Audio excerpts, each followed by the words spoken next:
આપ સૌને મારા સાદર પ્રણામ. આપણી આ ચેનલમાં આપ સૌનું હાર્દિક સ્વાગત છે. આજનો દિવસ શ્રાવણ વદ 11 એટલે કે અજા એકાદશી.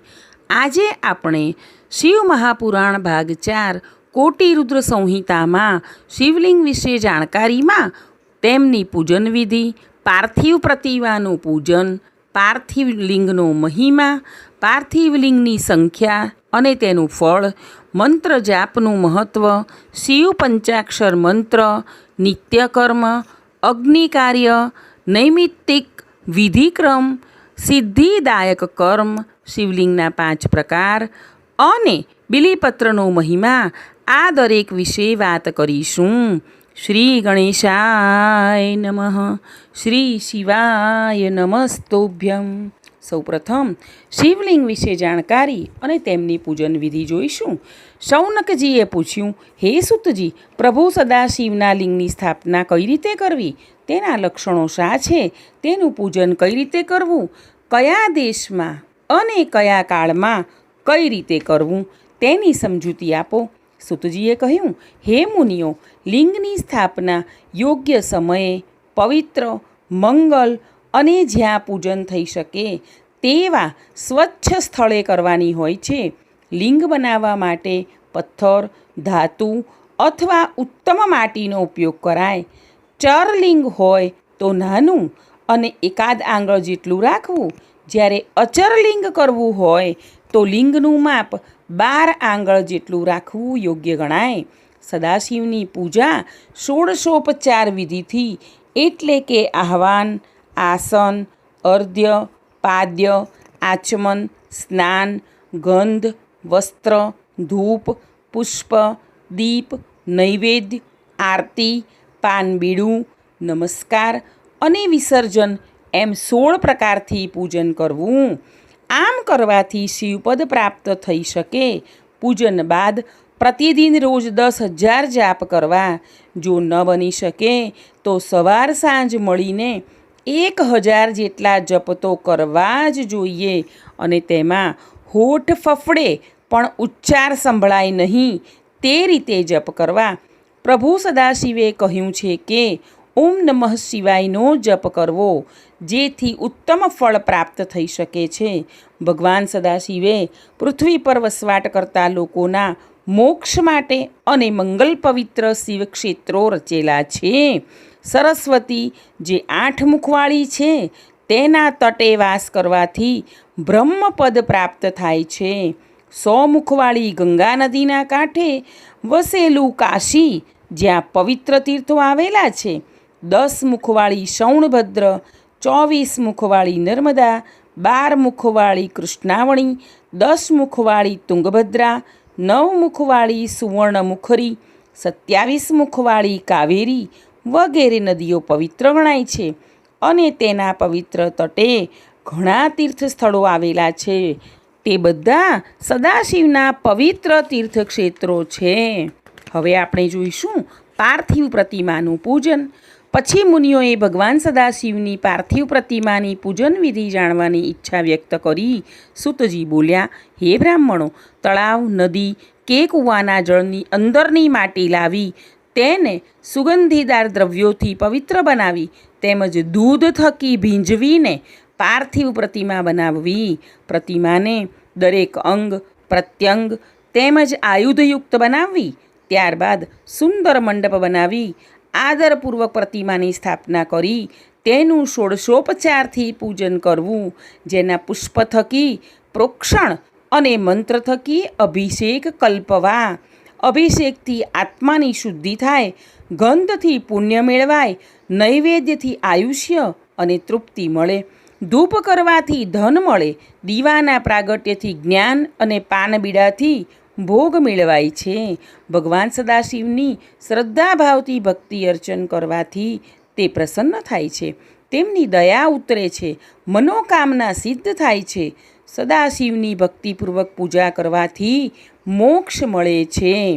હવે આગળ શિવના પાર્થિવ લિંગનો મહિમા જાણીશું. સર્વલિંગોમાં પાર્થિવ લિંગ ઉત્તમ છે. તેના પૂજનથી અનેક લોકો સિદ્ધિ પામ્યા છે. 8 પ્રકારની મૂર્તિઓમાં પાર્થિવ એટલે કે માટીની મૂર્તિ શ્રેષ્ઠ છે. પાર્થિવ લિંગની આરાધના પવિત્ર, ધન્ય, આયુષ્ય વધારનારી, સંતોષ અને પુષ્ટિ આપનારી તથા લક્ષ્મીનો વધારો કરનારી છે. તેથી તેની પૂજા અવશ્ય કરવી જોઈએ. પાર્થિવ લિંગ અખંડ જ બનાવવું, તેને ખંડિત કરવું નહીં. જે ખંડિત લિંગ બનાવે છે તે પૂજાનું ફળ પામતો નથી. બ્રાહ્મણ પાર્થિવ શિવલિંગનું પૂજન કરતો નથી. તે શૂલપ્રોત નામના અતિ ભયંકર ઘોર નરકમાં જાય છે. પાર્થિવ લિંગની પૂજા નદી કિનારે, તળાવે, પર્વત ઉપર, જંગલમાં, શિવાલયમાં કે કોઈ પવિત્ર સ્થાનમાં કરવી. હવે આગળ પાર્થિવ લિંગની સંખ્યા અને તેના ફળ વિશે જાણીશું. હે મુનિઓ, વિદ્યા ઈચ્છતા પુરુષે 1000 પાર્થિવ લિંગ બનાવી તેનું પૂજન કરવું. ધન ઈચ્છનારે 500 પાર્થિવ લિંગોનું, પુત્ર ઈચ્છનારે 15 પાર્થિવ લિંગોનું, સોનું અને વસ્ત્ર ઈચ્છનારે 500, પૃથ્વીની ઈચ્છાવાળાએ 1000, મોક્ષ ઈચ્છનારે 1 કરોડનું, દયાની ઈચ્છાવાળાએ 3000નું, તીર્થની ઈચ્છાવાળાએ 2000નું, મિત્ર ઈચ્છનારે 3000નું, કોઈને વશ કરવાની ઈચ્છાવાળાએ 800નું, મરણ ઈચ્છનારે 700નું, મોહ ન ઈચ્છનારે 800નું, ઉચ્ચાટન કરવા તત્પર થયેલાએ 1000નું, સ્તંભન ઈચ્છનારે 1000નું, દ્વેષ ઈચ્છનારે 500નું, બંધનથી છૂટવા ઈચ્છનારે 1500નું, મહારાજાના ભય સમયે 500નું, ચોરના સંકટ સમયે 200નું, ડાકણ વગેરેનો ભય દૂર કરવા 500નું, દરિદ્રતા દૂર કરવા 5000નું, દરેક પ્રકારની મનોકામના પૂર્ણ કરવા 10,000 પાર્થિવ શિવલિંગોનું પૂજન કરવું જોઈએ. પાર્થિવ શિવલિંગોનું પૂજન કરોડો યજ્ઞોનું ફળ આપે છે તથા કામનાવાળા મનુષ્યોને કાયમી ભોગ અને મોક્ષ બંને આપે છે. ત્યારબાદ મંત્ર જપનું મહત્ત્વ જાણીશું. સૂતજી કહે છે, હે બ્રાહ્મણો, સદાશિવ પંચાક્ષર મંત્ર નમઃ શિવાયનો જપ મહામાસ તેમજ શ્રાવણ મહિનામાં કરવો ઉત્તમ ગણાય છે. પ્રથમ મિતાહાર તેમજ મૌન રાખીને 1000 જપ વડે શુદ્ધ થવું. ત્યારબાદ શિવજીનું સ્મરણ કરવું, તેમના સ્વરૂપમાં તદાકાર થવું. ત્યારબાદ જપનો પ્રારંભ કરવો. ભક્તે પોતાના સંકલ્પ મુજબ જપ કરતા રહેવું. જપ પૂર્ણ થયા બાદ શિવજીનું પૂજન શ્રદ્ધાભાવથી વિધિ મુજબ કરવું. હોમ પણ કરાય. બ્રાહ્મણોને દાન તથા ભોજન પણ આપી શકાય.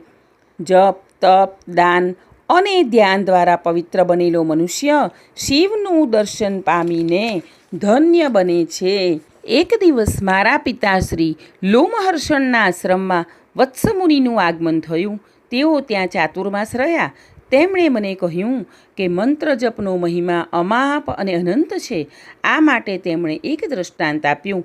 પૂર્વે ચમત્કારપુરમાં આવેલ સિદ્ધેશ્વરના શિવાલયમાં એકવાર ઉત્સવનું આયોજન થયું. કેટલાક લોકોની પ્રેરણાથી એક જુવાને સર્પ પકડી દર્શનાર્થીઓ તથા ભક્તજનોની ભીડમાં ફંગોળ્યો. સર્પને જોઈ ત્યાં નાસભાગ શરૂ થઈ ગઈ, પરંતુ તે સમયે મુનિ સ્વસ્થ ચિત્તે બેસી રહ્યા. તેઓ એક તસુભાર પણ ખસ્યા નહીં. પેલો સર્પ તેમને વીંટળાઈ ગયો. આ દ્રશ્ય મુનિના શિષ્યે જોયું. તે તો ક્રોધે ભરાઈ ગયો. તેણે તરત જ શાપ આપ્યો કે આ સર્પ ફેંકનાર સર્પ બની જાય. તે યુવાન તરત જ સર્પ બની ગયો. થોડી વારમાં તે મુનિ જાગૃત થયા. તેમણે બધી બીના જાણી. તેમણે શિષ્યને અપકાર ઉપર ઉપકાર કરવાનો ધર્મ અને તેનો મર્મ સમજાવ્યો. પછી તેમણે પેલા સર્પ બનેલા યુવાનને કહ્યું, તું જળમાં જઈને રહે અને ત્યાં દરરોજ શિવ પંચાક્ષરનો જપ કરજે, એટલે તારા પાપનો ક્ષય થશે.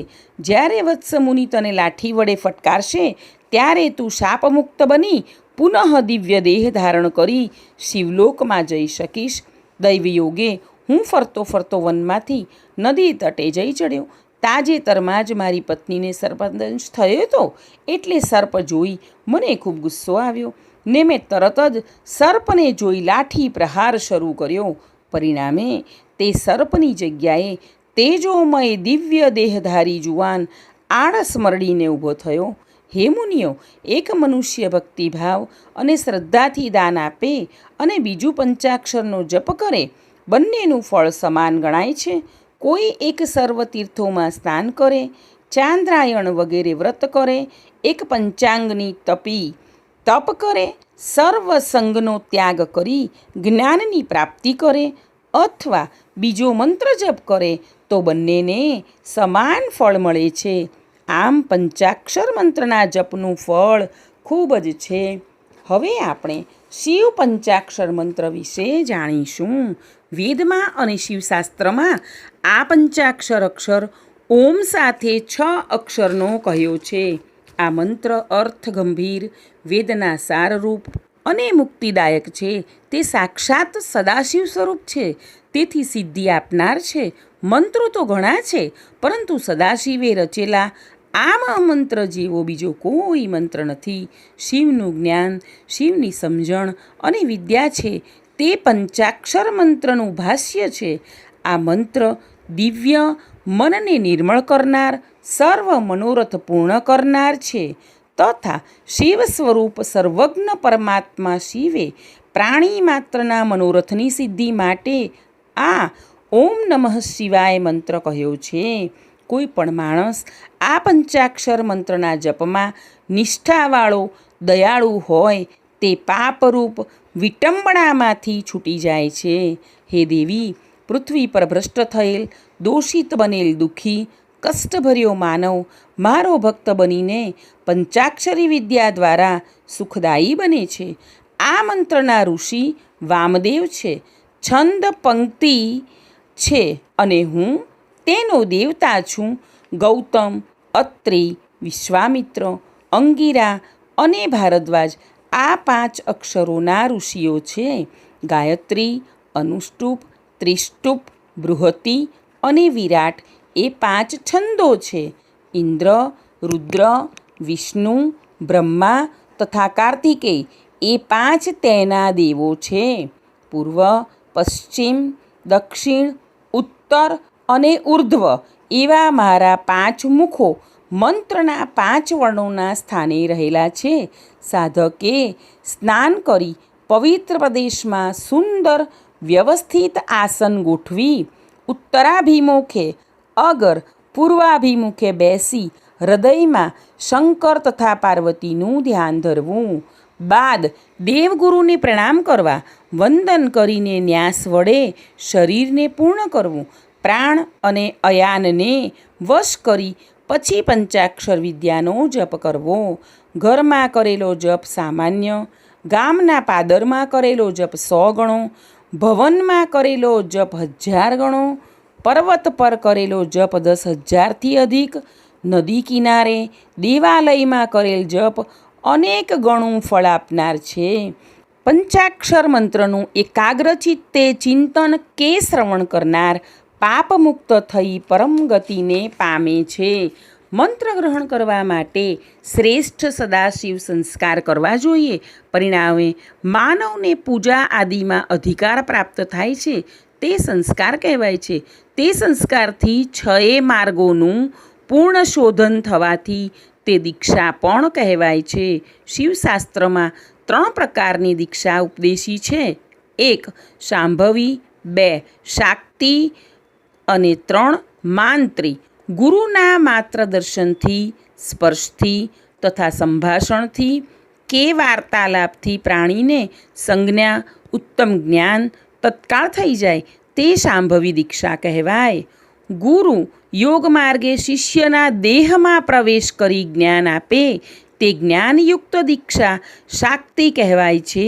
ક્રિયાયુક્ત દીક્ષાને માંત્રી કહેવાય છે. તે બહારથી થાય છે. ગુરુ પોતાનું સામર્થ્ય આ 3 પ્રકારે શિષ્યને આપે છે. શિષ્યે ગુરુકૃપાથી જ્ઞાન પ્રાપ્તિ કરવી. ગુરુએ શિષ્યની દરેક પ્રકારની પરીક્ષા કરવી. દરેક પ્રકારની પરીક્ષામાં જે શિષ્ય સંયમ છોડે નહીં તે શુદ્ધ છે તેમ માનવું. તે પછી શિષ્યની 6 માર્ગે શુદ્ધિ કરવી. 1 કલા, 2 તત્વ, 3 ભુવન, 4 વર્ણ, 5 પદ અને 6ઠ્ઠો મંત્ર. નિવૃત્તિ, પ્રતિષ્ઠા, વિદ્યા, શાંત અને શાંત્યતિતા. ગુરુએ પ્રાર્થના કરવી કે મેં આ શિષ્યની 6 માર્ગે શુદ્ધિ કરી છે, તો આપ તેને આપના અવિનાશી નિર્વિકાર રૂપમાં પહોંચાડો. બાદ પાણી વડે શિષ્યના હાથમાં શૈવી વિદ્યા અર્પણ કરવી. પછી ગુરુદેવે શિષ્યને સાધન માટેની વિધિ બતાવવી. અંતે તે મુજબ શિષ્યે સાધના કરવી. મૂળ મંત્રની સાધનાને પુરશ્ચરણ કહેવાય છે. મંગલ દિને અનેક દોષોથી રહિત પવિત્ર વિસ્તારમાં ગુરુએ પહેલાં સમય નામનો સંસ્કાર કરવો. આ પૂજા વિધિ નદી કિનારે, સમુદ્ર તટે, ગાયોના વાડામાં, પર્વત ઉપર, દેવ મંદિરમાં, સ્વચ્છ કરેલા પોતાના નિવાસમાં કરવી. ત્યાં ગંધ, વર્ણ, રસ આદિથી ભૂમિની પરીક્ષા કરી શિલ્પશાસ્ત્રમાં કરેલા માર્ગે મંડપ નાખવો. એ મંડપની વચ્ચે વેદિકા 8 દિશાઓમાં કુંડો તૈયાર કરવા. તેમાં ઈશાન દિશામાં મુખ્ય કુંડની રચના કરી ધજાઓ ગોઠવવી. વેદીને શણગારવો. શક્તિ મુજબ મંડપ કરવો. આ અંગે ગુરુનું માર્ગદર્શન ખૂબ જ જરૂરી છે. ચોખ્ખા વાતાવરણમાં શ્રદ્ધાભાવથી સદાશિવનું સ્મરણ કરવું. જપવા, વાજિંત્ર વગાડવા, શુદ્ધ પવિત્ર જ્ઞાનથી સદાશિવનું સ્મરણ અને મંત્ર રટણ કરવું. આ મંત્ર ગુરુદેવના કહ્યા પ્રમાણે કરવો. ગુરુદેવ જ્યારે શિષ્યના કાનમાં મંત્ર ગણગણે ત્યારે તે શિષ્યે મંત્ર શ્રદ્ધાથી ગણગણવો જોઈએ. ત્યારબાદ ગુરુએ શિષ્યને મંત્રનું શુદ્ધ ઉચ્ચારણ, તેનો અર્થ બતાવી તેને પ્રભુ સ્વરૂપ દર્શાવી પ્રસન્ન બનાવવો જોઈએ. ગુરુએ ભસ્મ આપી શિષ્યને શ્રદ્ધાવાન બનાવવો. તેને મૂળ મંત્રથી મંત્રેલ રુદ્રાક્ષના મણકા, પૂજા માટેની વસ્તુઓ, ધ્યાનના સાધનો શ્રદ્ધાથી આપવા. શિષ્યે ગુરુના કહ્યા પ્રમાણે સઘળી પૂજન વિધિ નિયમિત કરવી. શિવશાસ્ત્રનું ગ્રહણ, વાંચન તથા શ્રવણ પણ કરવું. હવે આગળ આપણે નિત્ય નૈમિત્તિક કર્મ વિશે જાણીશું. સવારે વહેલા ઉઠી અંબા સહિત ભોળાનાથનું પ્રથમ ધ્યાન ધરવું. શ્રદ્ધાભાવથી વંદન કરવા. સૂર્યોદય થાય ત્યારે દાંતણ કરી નદી તથા વાવકુવાના પાણીને સ્નાન કરી સ્વચ્છ વસ્ત્રો ધારણ કરી શિવ નામ રટવું. શિવ મંત્ર શુદ્ધ ઉચ્ચારણે બોલવો. ગુરુએ માર્ગદર્શન કર્યા પ્રમાણે સ્નાન કરતી વેળા શિવ નામ રટીને પોતાના પર જળનો અભિષેક કરવો. બાદ શિષ્યને તિલક કરવું. શરીરે ભસ્મનું લેપન કરવું. શિષ્યએ રુદ્રાક્ષ ધારણ કરી પૂજા સ્થાને આવી સવાર સાંજ શિવનું પૂજન ગુરુના કહ્યા પ્રમાણે કરવું. પોતાનું મુખ પૂર્વ તરફ અગર ઉત્તર તરફ રાખી શ્રદ્ધાભાવથી શિવ શિવાનું નામ રટવું. તેમજ શ્વેતથી માંડી નકુલિશ લગીના તેમના શિષ્યોને તથા ગુરુને વંદન કરી પુનઃ ભગવાન શંકરને વંદન કરવા.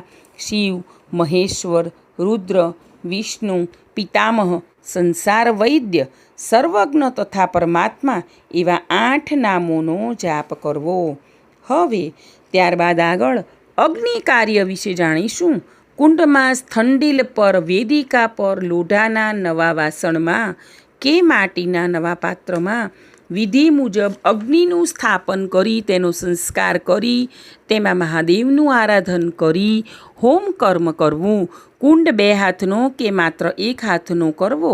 તેમજ ગોળ અથવા ચોખંડુ વેદિકાનું મંડળ કરવું. કુંડ પહોળો તથા ઊંડો તેમજ તેની વચ્ચે 8 પાંખડીનું કમળ 4 આંગળ ઊંચું અથવા 2 જ આંગળ ઊંચું આલેખવું. ગુરુના તથા શાસ્ત્રના માર્ગદર્શન પ્રમાણે અગ્નિ કાર્ય કરીને મહાદેવનું શ્રદ્ધાપૂર્વક પૂજન કરવું. પૂજાના પાત્રો સ્વચ્છ, પૂજા સ્થળે લીપણ કરવું. સુંદર આસન બનાવવું. શ્રદ્ધાભાવથી સુગંધીદાર દ્રવ્યો લાવવા. ગુરુના કહ્યા પ્રમાણે અગ્નિ કાર્ય કરી વિધિસર શિવજીનું પૂજન કરવું. શિવાદેવીનું પણ સ્મરણ કરવું. શિવ ભક્તનું મન શુદ્ધ થતાં સદાશિવ પ્રસન્ન રહે છે. શાંત ભાવથી, શાંત મનથી સદાશિવનું પૂજન કરનાર સુખદાયી બને છે. ભોજન પહેલાં અને પછી શિવ મંત્રનું રટણ કરવું. વહેલી સવારે ઉઠી આદ્ય માત્રા ઓમકારના અથવા મૂળમંત્ર પંચાક્ષરનો ઉચ્ચાર કરી મનથી અંબા તથા ગણો સહિત શિવને વંદન કરીને દેશકાળને યોગ્ય શૌચાદિ કર્મ કરી શંખ વગેરેના દિવ્ય શબ્દોથી સદાશિવ તથા શિવાદેવીને જાગૃત કરવા. બાદ ખીલેલા પુષ્પોથી શંકર અને પાર્વતીની પૂજા કરી પૂર્વોક્ત કર્મ કરવું. આગળ આપણે નૈમિત્તિક વિધિક્રમ વિશે જાણીશું.